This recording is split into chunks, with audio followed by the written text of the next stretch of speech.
د روسیې لخوا د اسلامي امارت د واکمنۍ رسمیت پیژندنې ته بالاخره امریکا هم غبرګون وښود. امریکایي چارواکو د نوموړې واکمنۍ رسمیت پیژندنې په اړه څه ویلي؟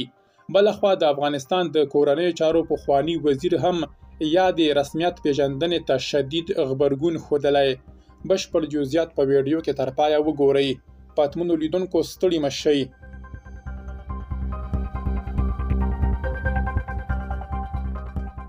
د ولسواکۍ د کورنیو چارو وزیر مسعود اندرابي د یو تحلیل له مخې ویلي چې د مسکو له لوري د طالبانو رسمیت پیژندنه او تعامل د طالبانو په ګټه نه ده. دا تعامل له طالبانو سره د مینې له امله نه، بلکې د مسکو د جیوپولیټیکي اندېښنو له امله دی. د هیوادونو بهرنۍ پالیسۍ د ملي ګټو له مخې جوړیږي، نه د ملګرتیا او دښمنیو له مخې. روسیه په افغانستان کې د افراطي ډلو د زیاتېدونکي شتون په اړه اندېښمنه ده. روسیه باور لري چې ممکن افغانستان یو ځل بیا د افراطي ډلو مرکز جوړ شي چې منځنۍ اسیا او روسیې ته په اسانۍ داخلېدلی شي. طالبان د اصلاحاتو پر ځای مشروعیت غواړي او دغه ډله دا مهال د نړیوال مشروعیت له بحران سره مخ ده. طالبان هڅه کوي د مشروعیت لپاره له هر ډول ډیپلوماټیکو اړیکو څخه کار واخلي.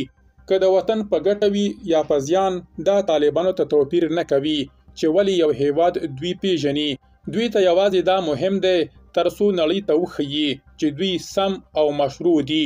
له طالبانو سره د مسکو تعامل د سیمه ایزو ګواښونو د مخنیوي هڅه ده او د طالبانو د ظالم حکومت ملاتړ نه کوي. ممکن چین د طالبانو رسمیت پیژندنه کې دویم هیواد شي.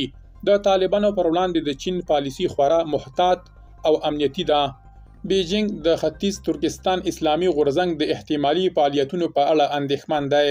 له طالبانو سره تعامل باید د شفافیت، مشروطیت او روښانو موخو سره وي، نه باید د تبلیغاتو وسیله شي.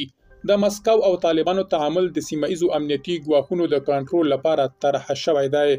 د روسیې او طالبانو ترمنځ چې څه پیښیږي د سیاسي یووالي په پرتله د بیړني امنیت پلوه ښکیلتیا سره ورته دي.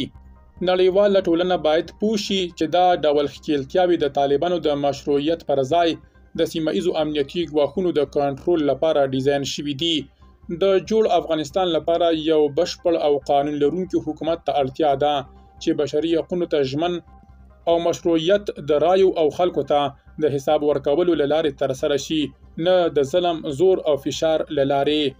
بلخوا د امریکا د بهرنیو چارو وزارت د روسیې لخوا د طالبانو د رسمیت پیژندلو په تړاو افغانستان انټرنیشنل ته ویلي چې طالبان په امریکا کې د نړیوالې ترهګرې ډلې په توګه پیژندل کیږي. د وزارت ویاند ویلي دا د حیرانتیا خبره نه ده چې روسیې پریکړه کړې له شریرو لوبغاړو سره همکارۍ ته دوام ورکړي.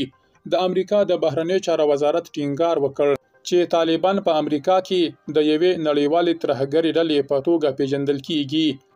د امریکا د بهرنیو چارو وزارت ویاند وایي چې د نړیوالو ترهګرو په توګه د طالبانو نومول په خپله هر څه دي.